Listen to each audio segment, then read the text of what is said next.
Check.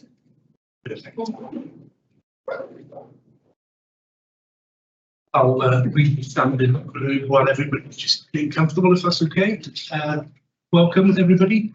This Scrutiny Committee meeting is being conducted on a hybrid basis in accordance with the Local Government and Elections Wales Act 2021, which will operate alongside the Council's standing orders. The Council's standing orders and code of conduct will apply at all times during this virtual meeting in the same way as ordinary meetings, and members should conduct themselves accordingly. I remind members that this meeting is being live streamed to the public. Please, for those attending, switch off your cameras and mute your microphones when you're not speaking to ensure there is no unnecessary background noise. Can I also remind members to ensure their chat function is switched on and to use that facility to indicate to me when they wish to speak on a particular item.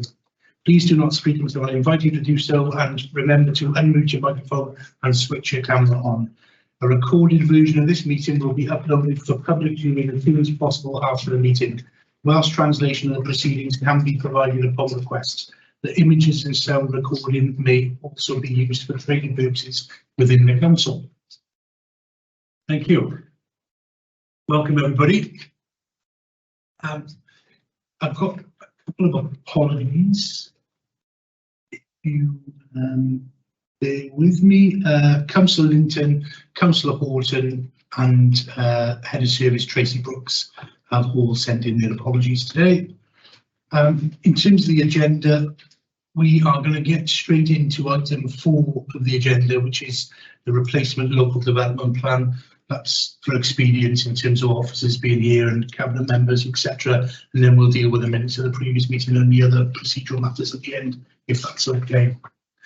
So without further ado, really, we will hand over to you guys in terms of presenting the replacement LDP preferred strategy for consultation. Cabinet member, I don't know whether you're intending to do an introduction or whether Andrew or Paul's going to go first. I think Andrew's going to lead on this. If that's good. No problem at all. Thank you, Chair.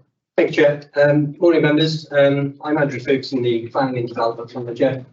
I'm just going to do a very brief background introduction to the topic we're going to be discussing today, and then we'll hand over to you for any questions that you'd like to raise. So as members will be aware, we're some way into the process of preparing the replacement local development plan. Every local authority by statute has to prepare a local development plan. The current one was adopted in 2015. It covers a 15-year period running from 2011 to 2026, which includes the evidence base as its starting point. So there are 3 tiers to the development plan. There's a national level, so that's Future Wales, so that was adopted in 2021. And then there's a regional level, which is going to be the strategic development plan. We do not have that in place. And then underneath that sits the local development plan.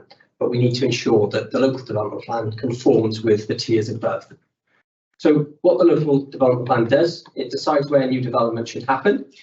It decides which areas should be protected, and effectively is the basis for all planning application decisions effectively in Newport. So the purpose of the LDP is to ensure that what we deliver is sustainable development. So the next step on this journey, just so you're all aware, is to seek authorisation to go to public consultation on this document, the preferred strategy. But first we're reporting it to yourselves, and then Cabinet for endorsement and comments before referred to full council at the end of the month. So as shown on the top of page 2 in the scrutiny report, we're currently at the stages indicated in green on the process map. So we have prepared a preferred strategy and a sustainability appraisal report, and we are going to be publishing the candidate sites register as well. So this is the first statutory consultation we have to undertake as part of the replacement local development plan. So what we're asking for you is to review the preferred strategy and confirm you're comfortable with the level of content included to go out to consultation. The preferred strategy sets out the broad approach to the scale and location of growth and ensures development is planned in a sustainable manner. So it provides the strategic framework for more detailed policies, proposals and land use allocations, which will subsequently be included in the deposit plan, which is the next stage. What we're looking for is obviously we want effective public involvement. The preferred strategy says it's essential to get meaningful community and stakeholder involvement. So as I said, it is important to note it's a consultation document. Given its complexity and the level of detail contained within it, it won't be to everybody's satisfaction, but this is a consultation exercise and we welcome all views on the content of the document, if you want to test the plan. So in terms of the process we followed is set out in statute. We have to comply with regulations. Those are the LDP regulations from 2005 and 2015. And the Welsh Government have an accompanying development plans manual, which just sets out what it is we should be doing and gives us guidance on the various stages of the process. So regulations 50 and 60 set out what we have to do, who we consult with and how long. So you'll note, just looking at Appendix A in terms of the background report, there's a significant level of work and evidence that's gone into getting us to this stage. And we've aimed to front load the evidence base so it informs the strategy, and we consider it to be detailed and meaningful. The strategy spans 9 topic chapters and sets out the level of growth we're aspiring to achieve. Newport is a national growth area at the national level, the future Wales. And we've considered the issues with different approaches and selected the preferred level of growth based on it. It's very much an open process. There'll be another call for candidate sites. Any new sites will go through the same process. That is basically we consider the land use planning constraints and issues at a high level before moving on to more detailed assessments. So as I said, the candidate sites received will be published along with our assessment of them. And as I said, this is included in the supporting information. As part of the preferred strategy, we're proposing 3 key sites of over 300 dwellings. We will be seeking as part of the consultation detailed feedback on these, as I said, and there will be further allocations in due course to meet the identified housing need. It's important to remember that the level of detail and awareness of the replacement local development plan does increase as we progress through the stages, and the intensity will continue to increase. So we need to be mindful that this is the council suggestion, and this is why we're going to consultation now. In terms of the consultation, as I said, it is subject to detailed regulations in terms of what we have to do. The chair helpfully suggested we set out clearly what it is we intend to do in terms of the consultation exercise, and this has been included in Appendix 3. So we're going to go above and beyond the statutory minimum consultation requirements. Documents will be available in both hard copy and electronic form, be available in Welsh and English, and the consultation will run for an 8-week period, commencing in October. We'll try to make it as accessible as possible, but obviously, as I said, there's no getting away from it. The size of the document, it's a big document. It's got a lot of evidence sitting behind it, but we'll have hyperlinks in the document so people can get further information where they need to, and there will also be an easy read version as well. So just so you're aware, in terms of the next stages, we're aiming to get, assuming we get authorisation to proceed with this consultation, we'll utilise any comments received to inform and refine the next stage, which will be the deposit plan, which we're going to be working on once the consultation exercise finishes effectively. And I suspect we'll be bringing this back to you in about a year's time to go through it in a bit more detail. So it's important to remind you that we do really value people's views. And in summary, noting suggested areas of focus in the scrutiny report. The questions we're looking at: is it clear what the strategy is and why it's been chosen, and is there enough information to consult on and ensure effective and meaningful engagement? Thank you, Chair. Thank you. Yeah, I'm grateful for the addition of Appendix 3, which sort of helps lay out the sort of strategy for that sort of week period. And we did sort of discuss in our pre-week that we'll try and focus our sort of comments, suggestions, and questions around that. There will be some general context questions, I think, sort of people have as well on sort of parts of the plan and sort of the stuff, which will sort of help inform their view on some of the consultation, if that's okay. Yeah, of course. So on that basis, I'll open the floor to questions. I have one. I'm not sure whether it's too detailed, but no, that's fine. When new streets are thinking that with housing, can the street signs be bilingual? That wouldn't be something for the replacement local development plan to do. In terms of what we, as part of planning policy, we try and promote it. Yeah, that's right. So it doesn't come under this, but it does come under our Welsh Language Act requirements. And so how that's dealt with comes to that.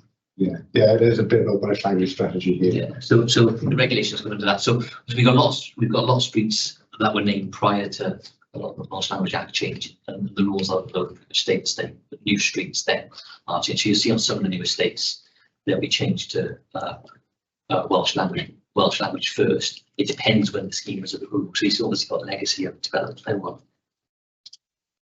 So I know it's not new list, but when signs are replaced, are they put in bilingually? They're not. So if a street has a historic English name, it's currently not replaced bilingually. It's just replaced with the original name. I understand that's in line with the Welsh Language Act. It's only the new streets. But that's got up in a separate policy. Yeah.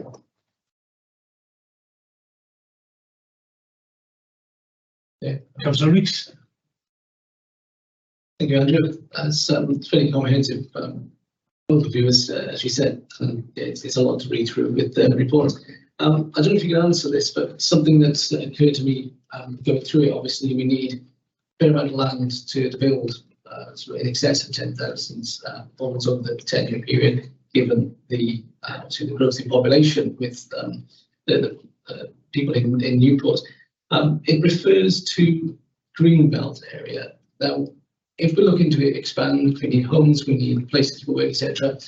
Who actually controls the Greenbelt, and who decides whether we can expand into the Greenbelt area and then build upon it? Is this the council? Is this local government? Is this central government who actually gets to actually make that decision to free up the land? Okay, so Greenbelt policy is referred to in Future Wales, which is the top tier of planning policy.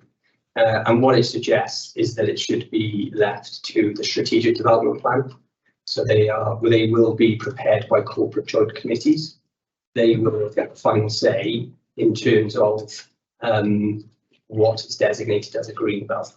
Now, there's obviously regional work going on in that regard. So we are aware of what might be, and you'll note in some of the comments we've said we need to undertake further assessments going forward to discuss some of these issues.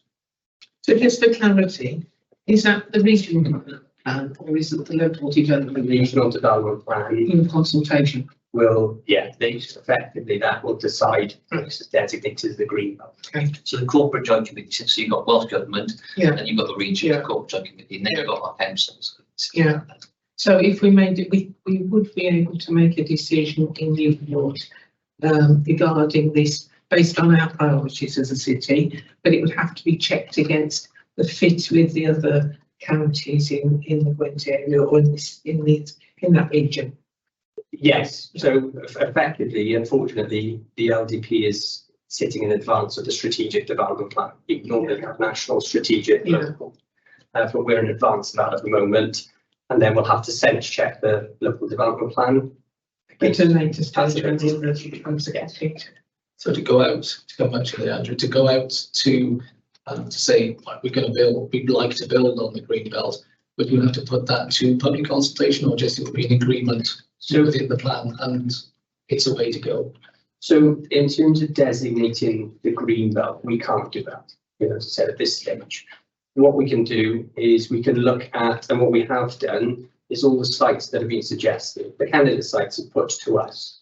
We consider them then against constraints, one of those being potential green belt issues, and whether we think it's a sustainable location for development. So candidates' sites are likely to be put forward in number by those that want to develop them, presumably then, aren't they?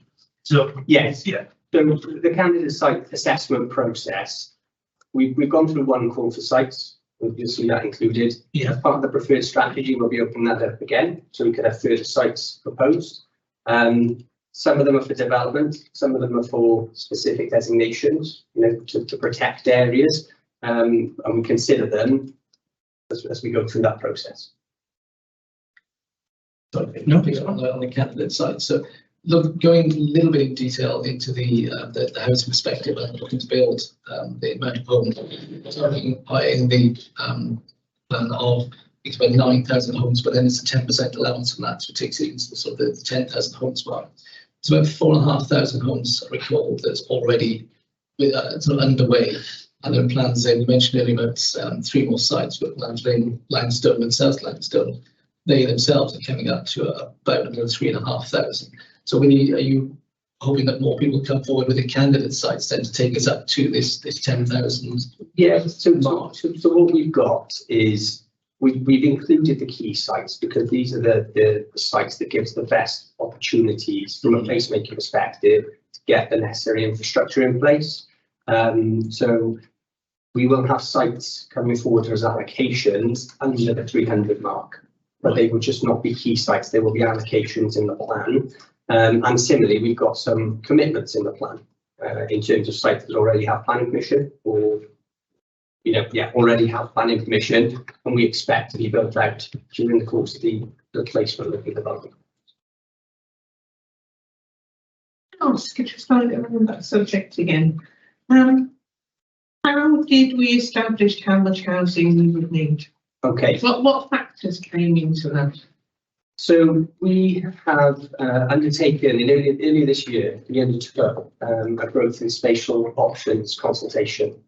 We had different population projections to consider. We looked at the various options, narrowed them down. As I said, we're a natural growth area. We've got to be ambitious in terms of delivering homes, and we have had a big population increase, obviously from the last census data. So we've consulted on those, and what we look at is, the amount of housing proposed. We assess it from a sustainability perspective. So obviously, if the more houses we have, the more land we're going to need. So we've tried to adopt a strategy that is evidence-based in terms of what we've produced for the last 10 years and can continue to do so, excluding COVID, to maintain the trajectory. But we want to be able to deliver what we promise and what we set out to. So we don't want to set ourselves up to fail. We want to look at what we think is realistic, and we've gone through that process. It's explained, as I said, there's people can comment on it if they disagree with it, if they think we're being over-ambitious or unambitious. But this is part of the consultation that we're seeking views on the level of growth that we think we should be pursuing, that's suitably ambitious, but also critically deliverable. There's a demographic, isn't there, of people moving into the area, purchasing houses or renting houses. I mean, it seems to be quite a lot of contradictory factors at the moment in the private sector rental market, with national strategy, which I want to talk a very high level. It seems to be basically making it quite difficult to encourage people in that sector at the moment. And I mean, I suppose you've got to consider as well what sort of employment opportunities the council are trying to develop across Newport now. I mean, are we going to be looking? Presumably, you're taking this into consideration. Do we need more estates, which are, like some of the ones out of over England now, where you've got really, big footprint of land being taken by detached houses, or whether you're looking for something more like Victoria called, Mendel Heath down there, where suddenly all of these flats have emerged there. So, how do you actually, I just wondered how do you work out what provision you need, because there'd be a huge amount of difference in the number of units that we could provide if you're thinking in terms of more being detached, or if you're thinking of being 1 bedroom, for single workers. Yeah, so from our perspective, we always want a range of house types, sizes, tenures. It's not just a one size fits all. Some of the developers want everything to be detached. Yeah, that's not what we seek to promote. We're looking, as I said, this goes back to the placemaking objectives set out in national guidance that we're looking to achieve. And what we base it on is there'll be a local housing market needs assessment. So that is in the process of being undertaken at the moment. We'll identify both the existing and demand for new houses, which will form part of the evidence base. It's quite difficult to establish that though, isn't it? Because we've also got to know what sort of provision for future workforce that we're able to make in Newport. What category of jobs are they going to be, whether they're going to be, ambitious, well-paid jobs, you know, or whether we're looking at sort of, you know, mass factory production, for example, you know, which would, through the majority of workers would probably be looking for a different type of accommodation. Yeah, and as I said, what we're trying to do is create allocations to provide a mix of different housing across Newport. But we can rest assured that you're going to be, you know, you'll be looking at all the factors that would feed into our projection, you know, our plans for future accommodation provision. Yeah, we're aware that land is a finite resource. So we've got to develop, you know, effectively, Welsh Government said that we should be seeking dense developments, because that is what we need. So we're not using as much land. So that is something we'll consider, something that will be considered as part of the process. On the other hand, though, I mean, we're looking to create a city which is leading on the technology front. You know, which we might be looking at a lot of workers coming into the area who have a different, you know, from a different demographic, really. You know, there'll be people who are ambitious to move onwards and upwards, and their housing will follow the same route. Yeah, so what we're seeking to do is allocate land and opportunities. As I said, it's often developer-led. Developers tell us what their customers want. We had a few comments earlier on. It's also a viability discussion as well, isn't it? So, yeah. Councillor Ross? Thanks, Chair. In a way, I'm sort of sort on his head because obviously we're focusing at the moment on housing. We know there's a huge housing crisis. We can't. That's death and important. Not getting away from that. But when I was reading through the RDP, I could not notice in some of the really positive focus on town centre first rather than using greenfields. Things like preserving ecological networks, green infrastructure, not going into the greenfield sites as possible, and making more use of public transport, things like the metro, and obviously that involves not just local decisions but working nationally as well. I suppose I've got a couple of questions really. One is, have you got any idea what sort of percentage in terms of housing are we looking at in terms of town centre development, which I'm assuming that includes sort of redeveloping existing buildings and bringing them back into use? I'm assuming that includes that. Any idea of what sort of percentage we're talking about as a whole for the town centre development?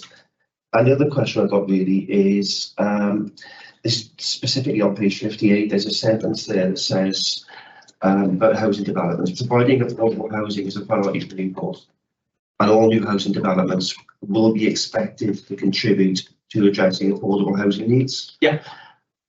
When I read that bit, will be expected, how enforceable is that going to be? Is it enforceable, or is it just something that we aim to do in terms of getting developers to include affordable housing?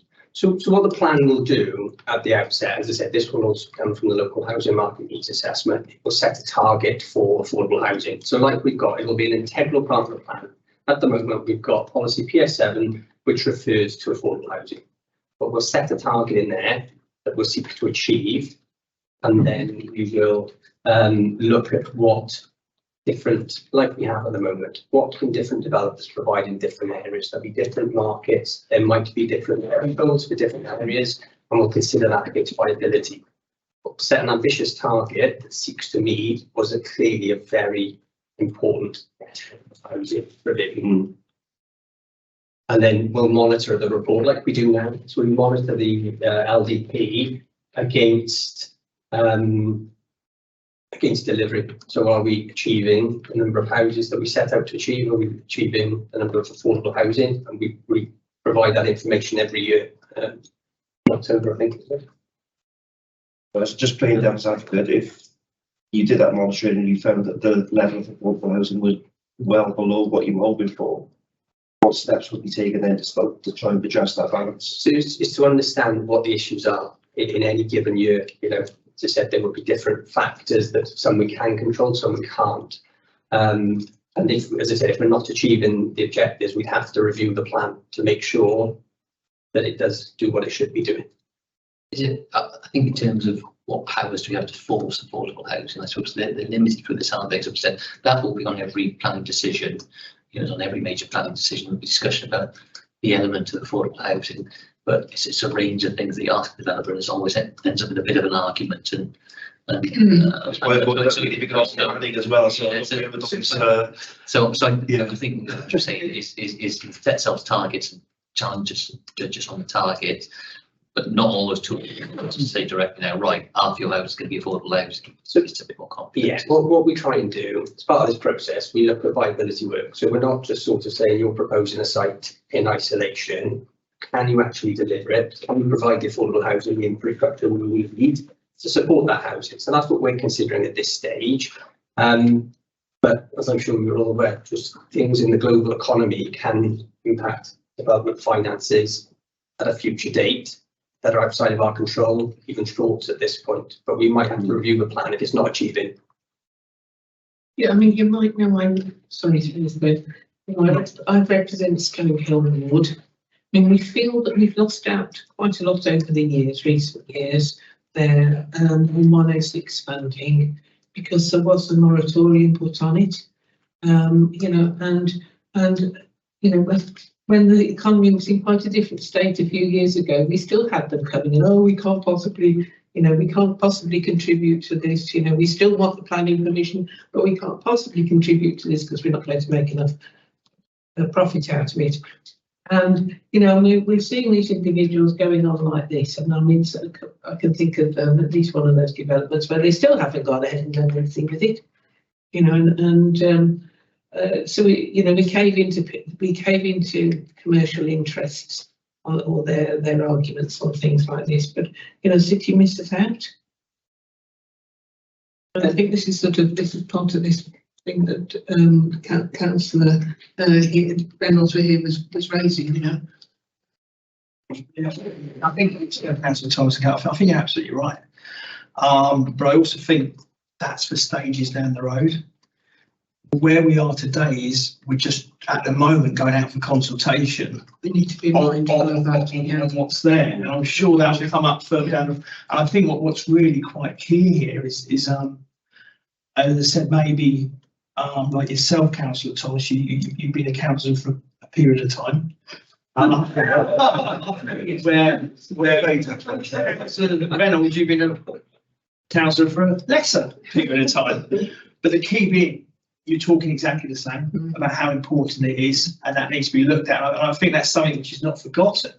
But I think for our stages at the moment, it's just this is consultation of where we're looking at. And I think what's really attractive about what you said is I'm sure this will come up in numerous meetings over a period of time. So it will always be highlighted. No, it will always be highlighted. So it's certainly not lost, and obviously I was on plan as well for 5 years. So it's certainly not lost, but at this moment, at this time, it's really is the consult.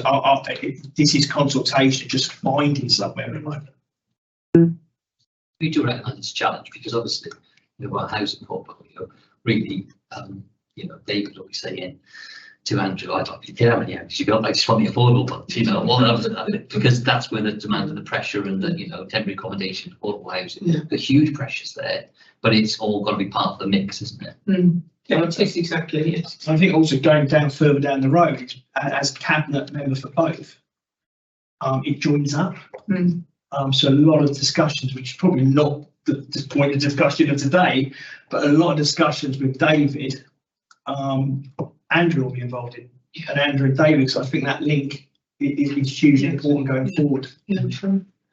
No, and again, those points I would encourage all elected members to make in the consultation, really, you know, in the strongest possible terms. I'm a big advocate for affordable housing, you know, that's my job day to day. So, you know, I've got a vested interest in that regard. But I'm certainly well aware, as I'm sure other members are, of the pressures that the council is currently facing in terms of a lack of both, you know, affordable and emergency accommodation. So I think those points need to be made in the strongest possible terms of reply. So the consultation is what I would wrap that part up with, if that's okay. Councillor Reeks. Thank you, Chair. Just going back to what Councillor Thomas was saying earlier about obviously the homes for workers, sort of bringing different sort of work people into the area. It mentions in the plan.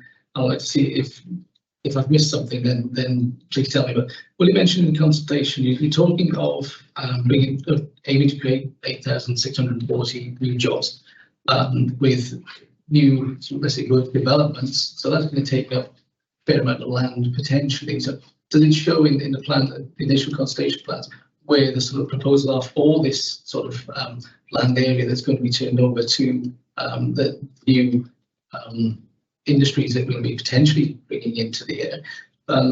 So the second part of that is probably outside of this meeting, but what's the vehicle behind bringing these 8,600 new jobs into Newport?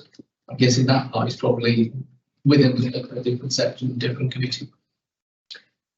So in terms of the preferred strategy includes the allocations. So those, it sets out 87 hectares, 85 hectares of employment land. And it sets out where those are going to be in one of the policies, the strategic policy on employment land.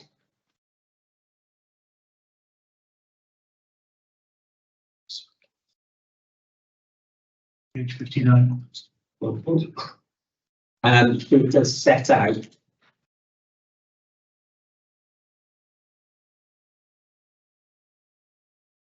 the allocations, but effectively they are taking forward existing allocations. So none of those are new, they're all sort of what we've got in the pipeline. Yeah. I think one of the things on employment though is probably certainly over the last decade, even going forward on projections like this, there's been a reduction in, you know, we still have a lot of heavy industry take up. You look how big that word was, huge, and those, you know, the newer jobs they're creating tend to take up smaller space, not exclusively, but yeah, no. And now we've got the concept of the work from home. So it's a really more complex mix, isn't it? Going back to you asking about how do you decide whether it's lots of detached houses, lots of sim complexities, because can we really want to sit here and say we can predict what employment Coming up with 8,600 itself is quite an achievement. But then obviously being able to deliver that and making sure we've got the land available for that, it's quite a complex thing all the way through. Yeah, it's so difficult actually to know what leads what, isn't it? Yes. It's I mean, and I've made a note here to myself, I think it was, I'm sure it's painful, but you've got 77 hectares mentioned. Now I can't imagine what that looks like. I'm not. Actually more than 75. A big football field. That would be more helpful. But I mean, there is this thing as well. You know, landlord was just mentioned, obviously, a few years ago, that would have been unimaginable that would just, you know, disappear. But I mean, we do live in weird times at the moment, don't we? We've seen the massive growth and profit to certain sectors of commerce, and we've seen absolute disaster for others.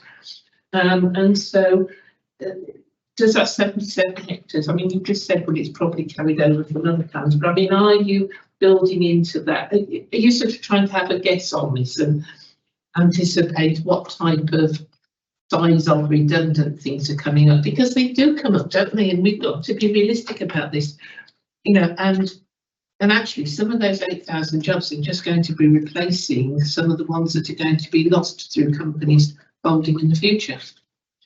So, as I said, the growth projections identify both housing numbers and the number of jobs likely to be expected.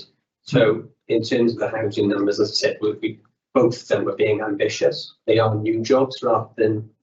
Right, so we're not thinking about just replacement or nets, if you like. Yeah, and in planning analysis, those are the wide B1, B2, B8. The very so we've got the flexibility for different things as they come through on different sites. Some will appeal more to some will appeal more to others, but you've got a very good range and choice of sites coming forward, hopefully, to attract the jobs to Newport. Good. Councillor Harris? Yes, actually two points. And what's the definition of affordable housing? There's a definition set out in Planning Policy Wales and a technical advice note about what it is. As I said, at the top of my head, I don't know exactly what it is. I managed to say, you got Interesting. 80% of the That's market. where you live. The TAN 2 definition is 80% of what you'd expect to pay on the open market.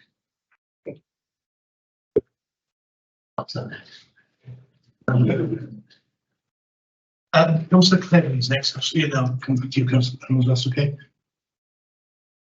Thank you, Chair. Good afternoon, everyone.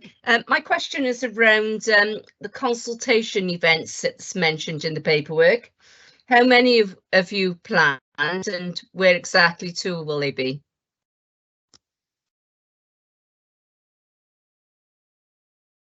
Does anyone like to answer? Sorry, Councillor. We're planning to do 6 events at the moment. Okay. That's the current intention. These will be factored in discussions with Planning Aid Wales, who have been who are helping the council with the consultation exercise and have helped us to date. Will they be planned for in the town centre or on different estates to make sure we get a wide variety of feedback? So, I think in the consultation document, I think it's in Appendix 3, it says where we, on previous consultation exercises, where we've gone out to. So we would look to obviously include as wide a range as people, because we want to target as many people as we can. It's the whole point of this process, to get people engaged. I think if the committee want to make recommendations on particular locations or areas, that's so something. Yeah, I mean, that's something I'm sort of keen for us to focus on, to be honest with you. There are a couple of suggestions in there. Cullion, Ringland, Rwydown and Pill. I'm sure other elected members in other wards will, be keen to also get their share. So I think it's about, we can't go to every ward and do consultation. It just won't be practical, but It's not that busy. getting the right balance so that people, have got accessibility is really important, to be honest with you. And there's also sort of a number of events or weekly drop-in sessions planned at the Civic Centre. My take would be some of those ought to be at the town centre library, for example. Yes. So that's where I think we ought to sort of have a bit of a discussion as we go through. I think also, when Joe in Chair, I think what it says here, the Cully and Ringland were just previously. Yeah, I said they were previous, but It's just examples. Yeah. But they're not set in stone. Yeah, thanks. Okay, thank you for that. That's okay, Councillor Reynolds. Thanks, Jim. Before I ask the question, actually, just following on from that, it's just a thought that obviously if you've got specific events lined up just for this, obviously that's great, but I wonder whether there's any scope for tying in with other public events as well, where you've got the footfall happening anyway. Is it possible maybe to tie in with those sorts of things? That's a discussion for another day. Definitely something you can look into. Yeah, obviously this has to happen over a discrete period of time, doesn't it? But certainly with us looking at what else is going on, is there anything else going on that we're doing as a council more likely to generate footfall of the private time? So it's something. Yeah. Well, I suggested to you, Andrew, and I know pre-meet the food festival. Yeah. Going in. Back of the food. Yeah, which is a big. So if you're giving away some free cakes, for example, you'll get some footfall, won't you? So, if you can engage people with the right questions, things like that get people engaged. Right questions or the right cake. It's really, but if you can train off a couple of questions for a kid, for example, you might get some decent consultation as opposed to the usual. So I'm just looking for some free cake. Sorry, Jay. Sorry. So my actual question. Sorry. I was going to say this for later, to be honest, but it's been brought up already, so it seemed a good point to bring it up. Obviously, the development plan is a long-term strategy. That's obvious, but we can't ignore what's been going on in terms of the economy. There's been lots and lots of massive changes that have happened over recent years in terms of interest rates and inflation and so on. Fuel costs, transport costs, you name it. I'm just wondering how much of a factor has that been in terms of developing this plan that's going to go into consultation, and how much of maybe future change, because obviously I know there's been a crystal ball gate in here, but how much of that has been factored in for what might happen over the next 3-5 years or more? Because things are at the moment are very unstable, aren't they? So we don't know what's going to happen. They are, yes, I completely agree. And in the since the adoption of the LDP, there have been things in place that have not been anticipated and have had an impact on housing. COVID being one, for example, the way we work. I think what we've got to understand and appreciate is there are things we can't foresee. But in the evidence base, some of these things have come out already, because obviously, for housing, we're looking at a long period of time going back. We're looking at how trends change. And what we're proposing is a system that gives enough certainty to people, but is also flexible. So, for example, the town centre will be the classic one. We've got a centres first approach. That's the appropriate way we should be, pushing things towards the town centre. But the town centre uses are changing. We're getting more leisure, things like that. So it's about having that flexibility to allow changing things in the market to actually be delivered and supported, providing, as I said, they constitute sustainable development. That's where it comes back to. It's what we're trying to achieve all the way around. Yeah, I mean, as I say, I know it's crystal ball gazing to a certain extent, but you're planning to build X number of houses and so many facilities and so on. Then you find that the transport costs of materials suddenly double. The materials themselves, all these things go up, and the money's not there. So I just are these contingencies sort of built in to a certain extent, as far as you can? As far as we can, because on the strategic sites, for example, they'll have to provide specific infrastructure to be acceptable, because as I said, it's no good just having the housing. We don't have the other links and the other facilities that we need. It's not sustainable development. We're not wanting that. So it will be in a way, and it might come down to some awkward decisions in the future. Viability is an issue, but we're trying to sense check and get as much evidence, front load the system as much as possible. What do we know now about costs to factor into our decision making at this stage? I think it's just to add on to that, by coming out of that is also being as proactive as we can be. With the situation we're in, but I think we, as a council, we have to move forward and grow. So I think sort of, as I said, Councillor Reynolds, you're absolutely correct. I'm sure, me and Councillor Thomas was sitting on the Scrutiny committee 5 years ago. The word COVID and cost of living crisis wasn't on the agenda. But it has, but it is still crystal ball time, and I think you can only do it, and I think which is really key, on the evidence in front of you at the time, and being as proactive, but as proactive and as cautious, getting that balance correct. Can I ask a couple of first? Okay. So, in terms of the sort of intended growth plan, how do we sort of engage the council itself in terms of being able to deliver the sufficient education placements for the additional sort of population growth and the additional houses, the additional sort of additional demand, on sort of social services, on the other departments, waste, environmental, etc. How do we engage that and get a balance between sort of what we can achieve through the additional income through council tax, which doesn't necessarily pay for the demand that it drives? So we're going to have, when the plan is adopted, there'll be an infrastructure plan that sits alongside it effectively, and it will set out what infrastructure is needed to be delivered. Now, the benefits of looking at the key sites, the larger sites, you have more space to actually get infrastructure on them, rather than, as I said, if you've got a site of 100 houses, you're not going to have space for a school. You go, 600, what happened with 300 plus? You have space on these sites. So we're consulting with colleagues in other departments to see seek their views on the plan, and it's looking what we can control for the planning system in terms of, as I said, fostering this approach towards sustainable development. Education will say we've got this need. We look at whether developments can sustain it, and we have to assess that in the round. And that will be part of the process as we go forward. We'll continue to consult with people. Residents can give their views. we can only look at what's in the planning remit, though, unfortunately.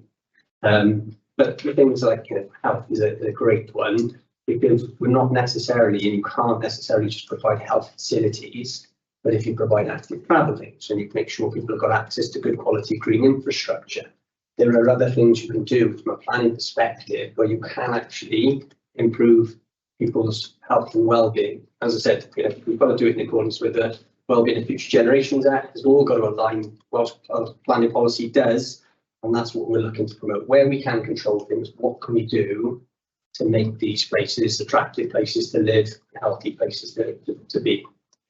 In terms of that infrastructure point, do we operate a community infrastructure levy at all? We haven't adopted an infrastructure levy here. As I said, I believe that at some point it was discussed, but it didn't come into force. So we still consider on applications what's needed.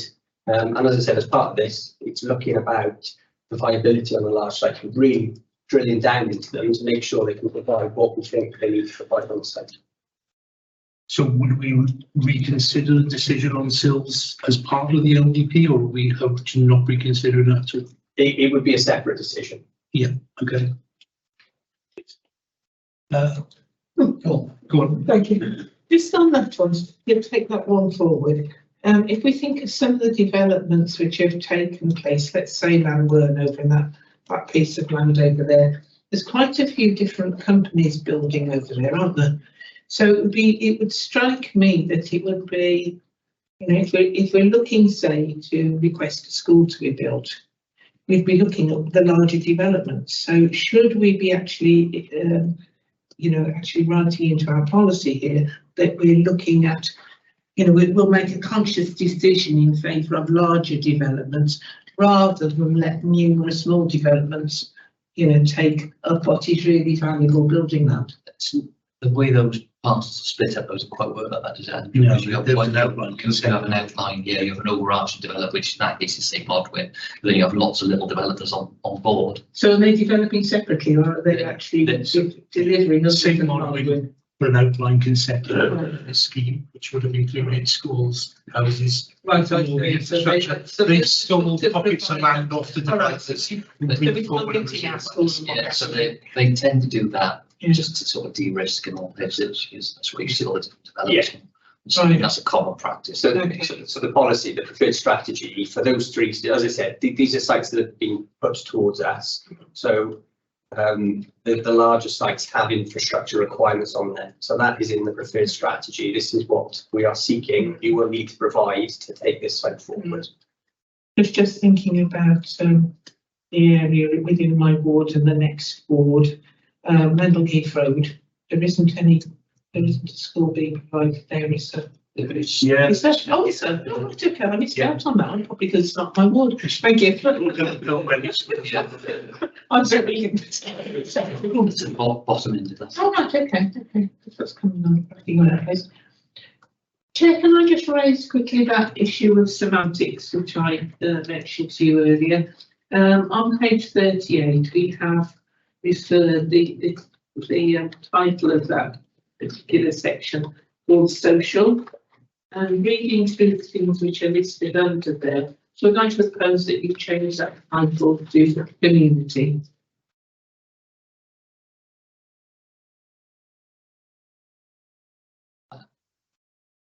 That's not designated. The problem with social in general, in terms of this as a term, there's Future Wellbeing and the Future Generations Act provides a definition of sustainable development. Right. Which is looking at the economic, the environmental, the social, and the cultural. Right. So it doesn't look at, because I mean, we had a look at that briefly in the meeting, and my colleagues agreed that the factors which you listed under that were probably better defined as community rather than social. We could possibly add in some clarification as well. As I said, I wouldn't want to necessarily just take that term out, but yeah, we can throw it in. I thought it might be addressing some of those legislative and referring to it because it had social, cultural, and regional. So yeah, we can provide further clarification. Councillor Rees. Yeah. Going to what, again, Councillor Thomas was referring to earlier, Andrew, and you picked up on it. In terms of health provision, with respect, you said about creating more green spaces to allow travel and improve well-being. People are still going to get sick, and they still need GP provision and dental provision, etc. Two questions really. Is there any provision when we build these new developments? We talk about schools, etc., but also for health requirements. And if not, how can we then, if you've got 300 new homes in this one development and no extra GP surgeries, that's going to create an awful lot of pressure on existing GP surgeries. We know a lot of GP surgeries across Newport already are overstretched. Is this within the council remit again, or is this sort of like a chain, sort of Welsh Government, central government, etc., to set these targets? It's really difficult. We consult with the local health board and we take their views as part of the process, and we take their views on board as to what it is they want at any point. It's really difficult though, because my understanding with regards to GP surgeries is it's often their private practices and they decide where they want to go rather than saying, so it's difficult from a planning perspective to provide land or facilities when it's not just being used like a school for education, just for private practice, benefiting when others might not. So we are led by the health board in terms of what it is they want to. There's Casnewydd Health Centre, which is not just doctors but other health workers as well. So I think there is an element of sort of private GPs practices, but they still then seek funding from the health board in terms of, and they're basically sort of pitching into what is a very small pot of money to expand, and it comes out of their own pocket then if they want to expand without health board support, and there's a reluctance. So it is something in terms of the infrastructure we are looking at, but it's about what other things you could do as well. It's just not just one approach, right? It's a health centre. It's right, okay, what can we do to promote health and well-being in general, as well as I completely agree with that. So prevention is much better than cure. Yeah, but we still need that provision in there. Otherwise, the places like Mine Health, minor injuries units, what was the Gwent and now sort of the Grange, they're just swamped because people we haven't got a provision for people to see a GP in and around Newport. Particularly, if we're going to take 10,000 new homes there. There's going to be a lot of people there that do want some sort of medical care. At strategic level, that's not actually being covered at the moment. Where we've lost GP surgery, say a GP surgery, which is a private business and decided to close, their list has come up for grabs. The GP surgeries in individual surgeries are quite keen to take off their hands maybe a couple of thousand patients because there'll be a sum attached to that. What they won't want to do is sort of have to take on enough to double their, to have be forced then to double their capacity. What's happened recently when we've seen surgeries close is basically they haven't made any extra provision. They've just squashed that in, regardless of whether they've actually upped the quality of care for those extra individuals. And the health board have got a policy of sort of cluster surgeries. They're obviously building their first one out Ringland at the moment on Ringland Hill, that's what you call it. That's the first one. There is a plan, if you look at their strategic plan, to deliver also one in the west as well. But they're going to see how successful that one is before they do another one. That should be one of three. I mean, there should be two other clusters as well, with that sort of model of health centre there. Yeah, if you look at the plan, they do plan to do that. Yeah, we know that there's cash trapped with everybody else. Yeah. So is that something that needs to be built into the public consultation? It's something, as I said, all infrastructure in terms of the needs that need to be commented on. We'll see what the local health board say. They might identify that needing a certain amount of land, because that's easier to do then, isn't it, in terms of central land? Yes, part of this development, there will be elements for the uses that are the health uses, the professional health uses, clinics, etc. Yes. I suggest that we put some focus into the Appendix 3 and the consultation plan and make sure that we sort of are happy with the approach that Andrew and his team have laid out. So page 91 it starts. So sort of sets out what the consultation plan is. The minimum requirement by legislation is 6 weeks, but officers are proposing an 8-week timeline from the 25th of October to the 20th of December. So firstly, are we happy with the 8 weeks? I guess that's the question, or are we recommending a different time? It's certainly over and above the minimum, and you know. So we'll have the budget consultation. We'll overlap some of that, won't it? Budget consultation generally starts around then. Probably will do in terms of timing.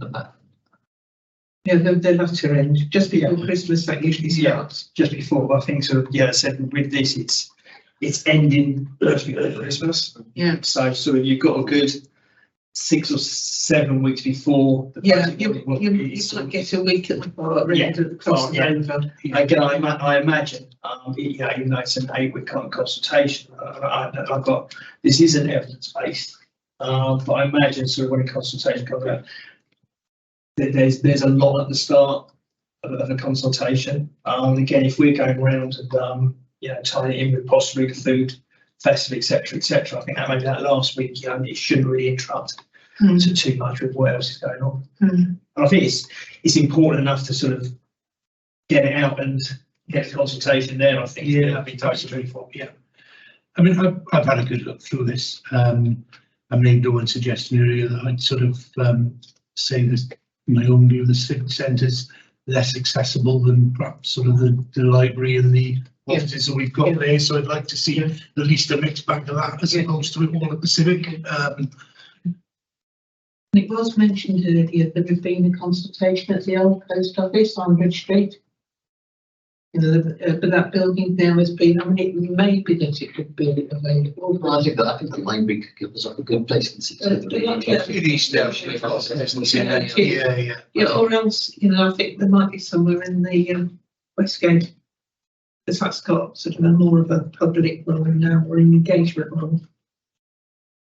There's some virtual and face-to-face engagement sessions then, and as you've rightly pointed out, Cabinet Member, the suggestion was these had previously been used, but we might want to look at sort of other areas, so Cullion, Ringland, Darren and Bill.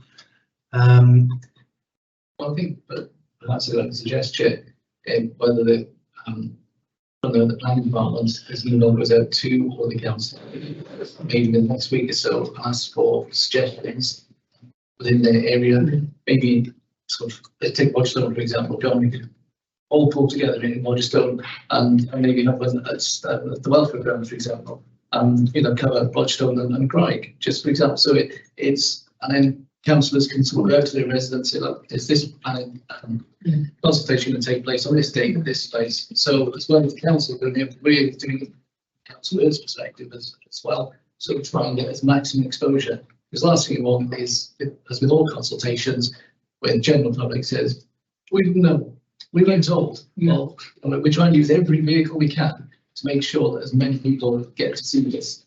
We can't always guarantee that they will respond on it, but as long as we're getting that message out there in the first place, then you know, we're all doing our job. If I know you're like, that's why I didn't realise it might be just one of yours saying, there's a bit of risk in that approach in that each elected member responds and says, here's a place that's available in my ward, and you know, we've got how many wards we've got? 18, 20 wards or whatever. No, I know that, but then the questions are going to be, why have you done it in this ward and not that ward? And then you'll get political questions like you've done it all in the Labour wards. So I think there's a risk there, which has got to be managed. I'm not saying it's the right or wrong thing to do, but I'm just saying it needs to be given some thought, because predominantly there are more Labour wards than any other ward. So there will probably end up being more surgeries in Labour wards, and there'll be question marks asked about that. And this is not political things. So just think we need to be careful. That's all I'm saying. You know, so we can take that away. So yeah. Have a think about how better. Have you got a budget for consultation? There is some budget. The events are mostly managed by Planet Wales, so they will kind of put the funding behind it. for our provision. They charge you. Effectively, yeah. So I think previously they've been very demand driven. So the question goes out quite widely, and then they'll do direct, this is where we should have an in-person one, and then they create materials and deliver the presentation. So we take a similar approach to that, but with a certain level of making ourselves available as officers as well. Not just having a lot of which has been that time, which is. Well, I was just thinking if we had to use community vendors or Sorry. Sorry, Nick, I thought you finished. No, they have used the bus consultation process, haven't they, which is now available. We mentioned this earlier. We thought probably this is too weighty a document to consider things like that, which could be seen as a quick tick for consulting, but when you get the quality and depth of answers. You're not going to get on this anymore, Mark. Exactly. That's what we wanted to be assured about here. I think also jumping on the back of the chair, what you mentioned about sort of, I think it's 8 weeks, and 8 weeks is over the minimum, but it's still 8 weeks, and I think it's the quality of consultation out there rather than sort of everyone having a sort of go in and organise. It's the quality, and I think that's where sort of maybe I think Councillor Riddle or Councillor Thomas or Councillor Reynolds or Councillor Clinton and Councillor Harron mentioned about sort of on the back of events. I think that's really probably as important rather than sort of broad. It's 8 weeks. Sounds like a long time, but you want to make the most of that 8 weeks. Yeah. And wherever it is, it's the right way of the consultation and getting the message out there. Yeah, I totally agree. Yeah. Councillor Reynolds? Thank you, Chair. I mean, first of all, I just want to endorse what you said about it being non-political. I mean, it is it's a numerical fact that there are more Labour wards that you can't get away from that, but this is non-political. It's all about evidence. But it is about getting the information out to the public to as many people as possible, irrespective of what we're doing. So yeah, I'm with Councillor Weeks on doing a joint event in Rostov as an example, just to bring one up there. But within the appendix as well, there's also a mention of the possibility of pop-up stores. Now, I was just thinking of the combination of using that sort of idea, pop-up stores, maybe in wards that don't hold these specific events. It may just broaden the coverage. We've got maybe the bigger wards that will be able to host an event, a specific event on this. Pop-up stores popular, obviously, in those other wards, and that in conjunction with sort of piggybacking on other public events, the online consultation is going to be there as well. Hopefully it's giving people plenty of opportunities then to be able to take part in this consultation. And the only other sort of comment I wanted to make as well, I think you mentioned, Andrew, earlier on about an easy read format. I didn't really pick up much on the detail of that, but I think that is going to be so crucial because, let's be honest, the vast majority of people, I mean, I wouldn't, if I wasn't involved in this, I wouldn't read every page of those massive documents. Very few people are going through. The report wasn't an enjoyable read. Oh, I loved every minute. So I couldn't put it down. There'll be an easy read version. Obviously, this whole process is evidence-based. It's very difficult just to summarise this document into a sort of 4 pages or whatever. Even the easy read version, unfortunately, because there's so much detail that we want to consult on, has a lot of information, but hopefully it's enough to go through, signpost you to where you need to see the hyperlinks that you will get to look at what you're interested in. Because as I said, some residents might just be interested in one key site, some might be interested in their village. If we can just signpost them to where they need to go.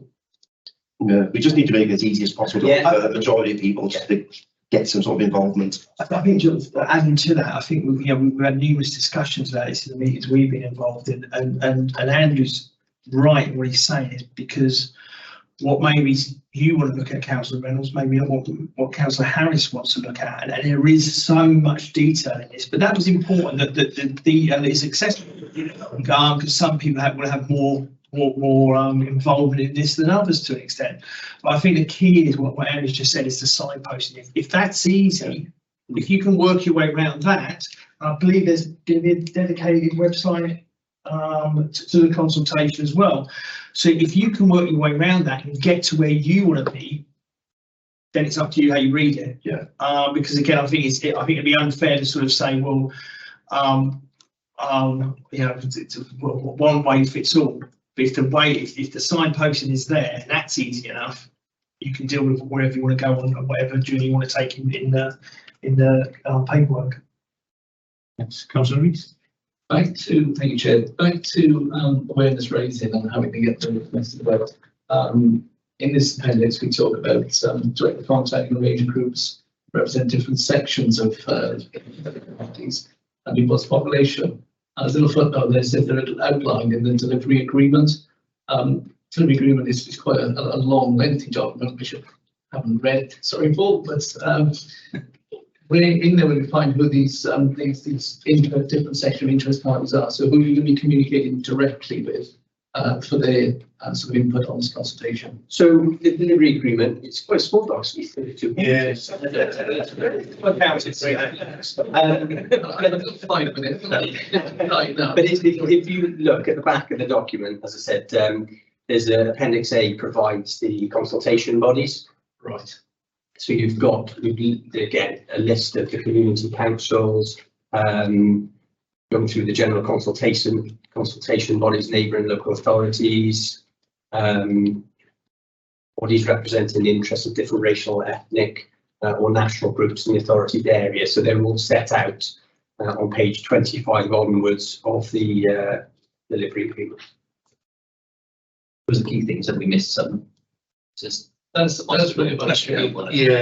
Yeah. Who should we include and who should we not include?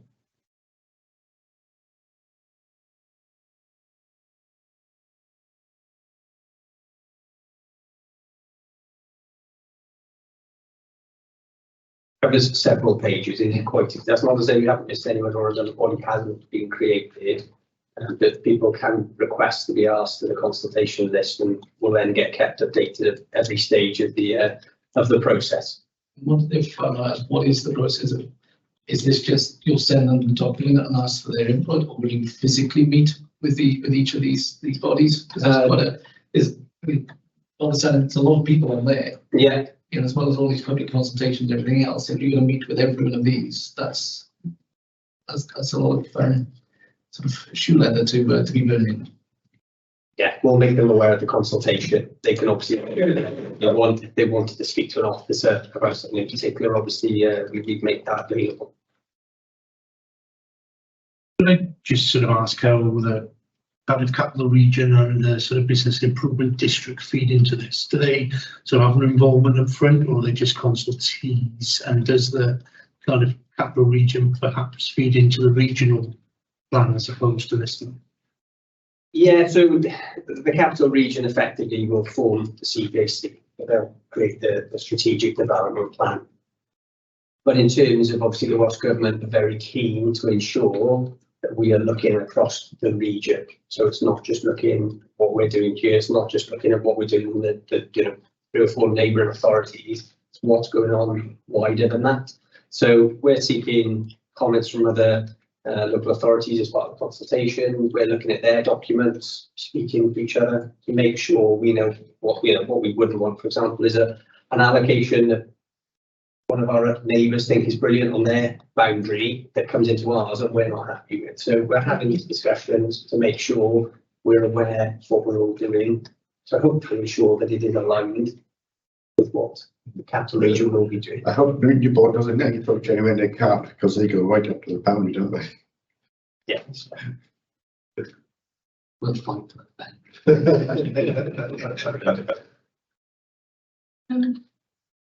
Just a comment about that it is in the paper. There's reference to ISA, which I had to go quite a long way in before I realised that was integrated sustainability appraisal, or I assume we did. Yeah, that's correct. Can we just, is it just a lesson that we like to close until people eventually learn it? you can explain it near the front of the document. It's on page 62. Yeah. There's a thing that, Yes, that's at the end. However, I'm on the beginning. if I may add to that, on that same page, 7.7.3, there's an FEIA that's not been undertaken. That's not in the list of acronyms. Can you explain what an FEIA is? Really impressed, Chris. We should check off the list. So you're going to tell us what an FEI is, or you've got to go and look it up? That's Gotta go what and look it up. policy impact assessment. Right, yeah. With the F, confusion. What was the F? If it was just Fairness, fairness, quality impact assessment. Yeah. There you go. Honestly. If it was EIA, I don't know. Yeah, so but we always, when you have fairness commission report, so we'll. Yeah. To. Thank you for I that. remember that because I'm trying to training course. Thank you for that. I'm on that committee. Any other councillors online got any further questions or comments? Nothing, Chair. Thank you. Nothing, Chair, no. Thanks. Anybody in the room got any further questions, comments? Are you happy that the plan that we can recommend to Cabinet, the plan is robust enough to kind of go out for delivery? Yes. Yeah. Yeah. Fantastic. I think Cabinet meeting this week, haven't they? It's Wednesday. So we'll sort that out, but you can pass that word. Is a recommendation on Councillor Clark, if that's okay? Thank you, Chair. But I'm sure we'll have some in your writing with it. Yes, thank you, Chair. Great, thank you very much, everybody, for your time. Thank you. Thanks. Thanks,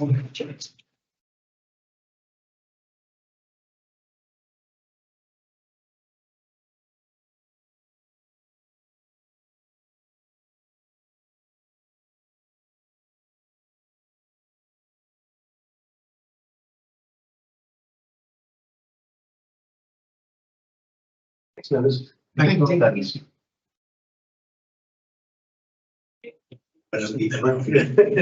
Yeah. Does anybody want to come for a break before we run through the minutes, or do you just want to plough on? Just a glass of water, but. Yeah, that's right. I wouldn't mind going to those. There's only somebody saying, could we pop that on pause? Is that all right? Of course. Maybe a couple of minutes, yeah? Yeah. Fab.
That's a good idea. Turns out I walked into the wall.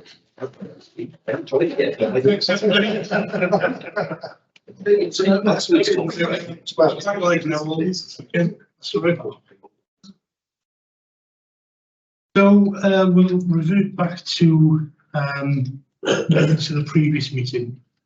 And there are actually two lots on the 10th and 24th of July, if that's okay. If we can hopefully agree them as a true record. I've been through them, I didn't note anything, but Chris, I know you're very thorough at this point, so you may have something there. There's one of the things that I did mention earlier, Chair. Those were on the action plan points, Yeah. really, though, weren't Yeah. they? Yeah. And there's one I just focus on page 13, which are the minutes from the 24th of July. Third point down, it refers to the action plan, and the head of regeneration and economic development mentioned an estimated 18-week construction period, and this is for the new leisure centre. I'm not quite sure if 18 weeks were 18 months. It was. yes. Yeah. So I think it's about 18 years. Would be fabulous. It would be, yes. So Yes. that would just be a clarification or just. Yeah, no, we can amend that. It was 18 months. Interestingly, there's the point there about the Transport and Bridge Visitor Centre, which we were told would be ready in November. If anyone drove past that, that's not going to be ready in November. I thought it was unlikely. Well, I did ask the question, so I was saying sure. Because I agreed with you, I thought it Yeah. was unlikely. But yeah, that's not a point for the minutes. Sorry, that was me being flippant. I do apologise. Any other points on the minutes, or can we agree those as true records? Yeah, they should move. Yeah, perfect. Next on the agenda, I don't know if we need to really go through what we talked about the LDP there in terms of sort of recommendations. There wasn't anything that I don't think we need to formally record from what we've said, apart from, there's a robust plan to go out to consultation with the end with, to be honest. They seem to cover every point we put forward in terms of getting the right mix with face-to-face consultation, so that we, as well as online, so that we're covering all the demographic viewpoints, because I know there's a shift towards get everything online, but they do seem to have a good mix of engagement for all means there. Yeah, it was something that as I say, I suggested in the pre-meet that they put that plan together, because I think it's helpful in terms of what you intend to do, and it does offer a lot more face-to-face stuff than I expected it to, which I think is great. It's quite simple. Perhaps the only point, so we recommend to Cabinet that it's fine, but the only point is perhaps so they go away and consider in a bit more detail the locations around the city that they've uploaded Yes. in terms of accessibility. Because that was the only one we Well, could. we did make a recommendation, didn't we, that something goes out to board members Yeah, to ask them to suggest something. yeah, well, they said they'd sort of go away and have a think about that, didn't they? So I think if we sort of put a suggestion in that they could liaise with board members, but Would it help, Joe, if I went to sort of like the whistle point list I've got in front of me, just to make sure you're all happy with what I've got? yeah, Just to have some yeah. So we've got, obviously, we're happy to recommend it goes out for consultation. Yeah. I've got making the recommendation that officers use public events to engage with residents, including the food festival. Yeah. Making the recommendation that the consultation takes place not just in the civic, but also in the library and the town centre. Yeah. Environment. The recommendation that councillors are engaged with to help broaden the range of resident engagement, and the clarification of the word social within that section, so it's linked back to the Future Generations Act. The point before recommendation About the engagement, so I would say, and Yeah. the locations of the arrangement given on the locations. okay, Is that all right? yeah, of course. That's spot on, to be honest. We should have just left it here in the first place. shouldn't we? Everybody happy with those recommendations? They sort of accurately summarise what we discussed. Yeah. Yep, I'm fine. Yeah. Perfect. Okay, so if you could copy and paste that to me, I will send an email to, I suppose you guys could do that anyway with the recommendations, just in the cabinet and, Tighten them up. yeah, perfect. Okay, great. So I think that concludes the LDP stuff, and I would just encourage all elected members to take part in the consultation as it goes out and share it amongst your constituents to encourage them to get involved. So then we've got the scrutiny advisors report, so we don't need to do the committee reports, do we? Just on that. Yeah, so we've got a forward work programme update, and there was an addition to this, wasn't there? Yes, so there's the flood risk management strategy, which has been added to the 19th of February meeting. Yes. So that'll be pre-decision scrutiny. The next two meetings following this one are your mid-year reviews on the 27th of November and the 11th of December. But the flood risk management strategy is the only addition. Consensus Mondays. They're all Mondays. They should all be Mondays. Yeah.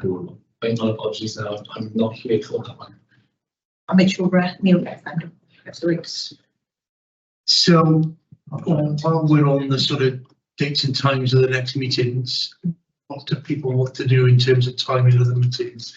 People happy to bring them forward and meet a bit earlier, or would you prefer to really go back? But in this meeting, incidentally, hasn't taken as long as we thought it might take. I thought we were going to be embroiled in it for quite a while, hence bringing it forward early. But I think initially we probably thought that we were intending to be consultees on the whole of that LDP, whereas actually it was more about the sort of process of engagement with the public, which I think sort of helped us in those times. So it's open to kind of members whether they want to continue with an earlier time of a 2 o'clock meeting and a half one pre-meet, or whether you revert back to 4 o'clock with a half 3. Whether we just think that it's going to be on. So I don't really feel I should have an opinion on this, because I mean, I'm not somebody who's got a full-time job to consider, but I'm very mindful of how difficult it was. When I was first elected and I was working full-time, I do remember having quite an argument with the chair of the one particular committee, with a couple of other fellow councillors who basically had to be very strong in our insistence that we were mindful that many councillors are working full time, and actually that's absolutely the way it should go. Yeah, of course, yeah. And it depends, each individual person will have different employers and got different flexibility and all the rest of it. So, which is why I kind of, my preference would be to meet early, but I don't dictate that to people really. Well, if people want to go early or later, that's fine. Chair, I would prefer to come earlier as well. Only because when I usually leave the Civic Centre, I go down to town to catch a bus. And if it's later, they run every hour or whatever. It's a nightmare. Yeah. What about our other councillors online who are working full time? Saeed and Alex? I'm pretty flexible, Kate, so I don't mind. Ideally later for me, but I mean, I'll go with the majority really. Okay. So I think the majority in here are earlier, but you didn't say. I'm just waiting for this for the next one anyway. But generally, I do feel I look at it in a bigger picture as well as all the offices. I know that's like we kept you still late, and you're just trying to balance everybody. I'm happy. I can be flexible. I can start earlier. Okay. Do we go with the 2 o'clock then for future meetings and see how we go? Councillor Dan? Yeah. Is that all right? I'm happy with Yes, that. I'm happy. Yeah, I'm happy with that, Chair, it's fine. Thanks. Okay, so we'll change the meetings to, I think it makes it easier for officers as well. That's my biggest concern, to be honest, is they're all stuck here, particularly on the service review plans when there's loads of them here, And what I agreed to do at the last meeting was actually flip them around, so we do finance first, and then we sort of go backwards, so the finance guys get out of here first rather than last. So if you can make a note of that on the agenda, we'll flip the report upside down. I just think that's fair, to be honest with you. We always do it in the same order, and what happens is we have lots of appetite for questions earlier in the meeting, so the people who present earlier get more questions than those towards the end. Now, I don't know if that's just a fatigue issue, but I think the only fair just to mix it up. So, yeah. Can I just ask, the end of the documents, just go back to the minutes, didn't see it on the minutes. The end of the meeting, I think it was on the 24th, you were going to write to the audit committee, the auditors. Did you have a response? I did. Of the funding. You were considering that for your own.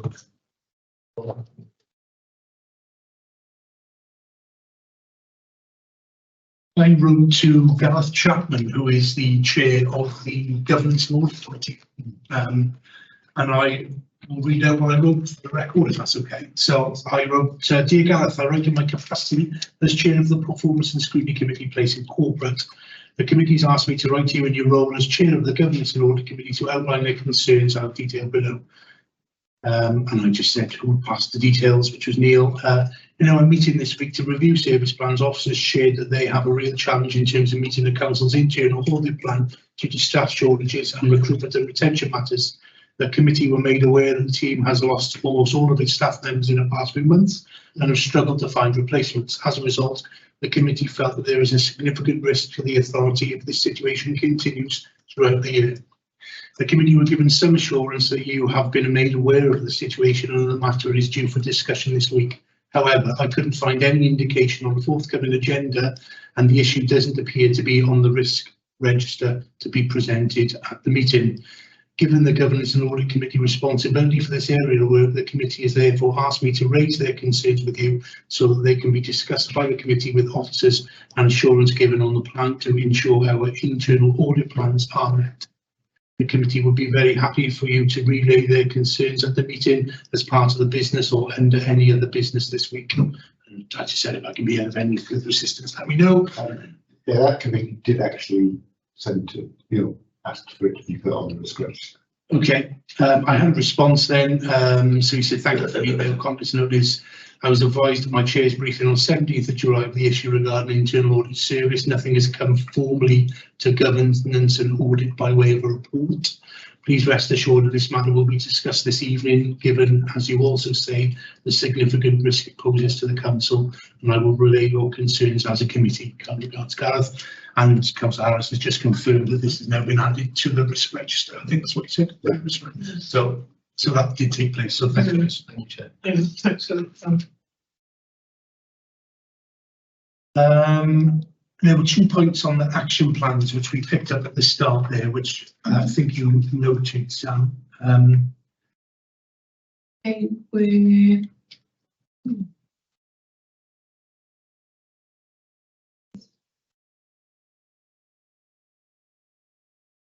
the follow-up to the 31st July response about the registered social landlords in range of testing rates. Yeah, so it was the Community Safety Award and Service. Yes. Yeah. And you wanted to follow up from that to see whether they'd actually decide whether they contribute to the service. And the second one, if I'm correct, was the road plan network. Yes, it was the highways network, yeah. That's no problem. I know that Neil has faced a lot of these responses based on waiting on a response, but I'll treat it back to him and he can chase it out. I think these two we've had a response. We're just not satisfied. Yeah. I know the ones that are currently she has chased a response. Yeah. Still waiting. I will raise those in my meeting when Neil gets back and we'll get the information. Any other business? Then it's the other one. I just asked the question based on the 24th of July's meeting, people policy transformation. Following was discussed, and this is just an open question to the committee. Following was discussed, the committee acknowledged concerns about elderly people, those with economic disadvantage being pushed towards digital platforms. Mm-hmm. And whilst there was sort of a bit of a blurb in there, but really, should we be looking at what more can we as a city do to help the more elderly residents cope with the digital transformation? Because I do think we are, as much as we are a young city, we're an old city as well, and we don't want to leave anybody behind. So it's an open question. Are we doing enough as a city to make sure everybody can engage at every level with Newport City Council? Probably something today. They should have just got assurances from the officers here today that they, how are they going to engage with or ensure that those opportunities were there for older people. Or just be mindful of that, you know. Yeah. I mean, interestingly, they were doing a lot or offering a lot of face-to-face. Yeah, exactly. You know, we're not as a general approach to delivery of customer services. Something. So you can pick this part of the program and ask for some more detail, do a bit of a dive into it. Is it how Sorry, Chair. If you want to make a comment about making sure that this consultation is accessible and, you know, to elderly residents, that's absolutely something you could do. If you wanted to include it, then we wanted to highlight the importance of engaging with everyone and making it accessible. Yeah, because we've highlighted this before, I think it's for the sake of consistency, we could say something, don't we? Yeah. Or we welcome the opportunities provided by face-to-face contact, that this will also address some of the issues and challenges faced by older with residents. Well, I would say those digitally excluded. That's what it is. Because, you know, there will be people who are not elderly that also don't have access to the internet because of accessibility. I'm just thinking about that, but If I could as well, Chair. Yeah. Funny enough, the annual digital report came to overview and scrutiny committee on Friday, and one of their themes, one of the key themes, is digital inclusion and skills, where they focus on how residents who might not have the digital skills or awareness can engage with the council and how they interact with what we've got essentially. So if you have a read in that report, there's a lot of information about what they're doing, or if you contact the officers, they can signpost you to what is available for residents in terms of upskilling or level of skills. Share a copy of that. And then we can pick it up in our next meeting and see whether we need to explore in a bit more detail. Then it'll come up as part of the mid-year service plan that Mary will present, because that's in there, and he'll be in one of those 2 meetings. Because he manages the customer services team as well at the contact centre, if that's still the right term. And it was his sort of department that brought in those policies. So actually, that's a good time at 6 months to see how effective is this. Have you had any complaints from residents so they can't access it? Because I know I have, and I've sent them on to the council. So yeah, it'd be good point actually to pick it up as part of the 6 month review and ask the question to sort of bear in mind for next time. It's all right. yeah, that's absolutely. Perfect. Anything else from anybody else? Well done, isn't it? Yeah, very well done.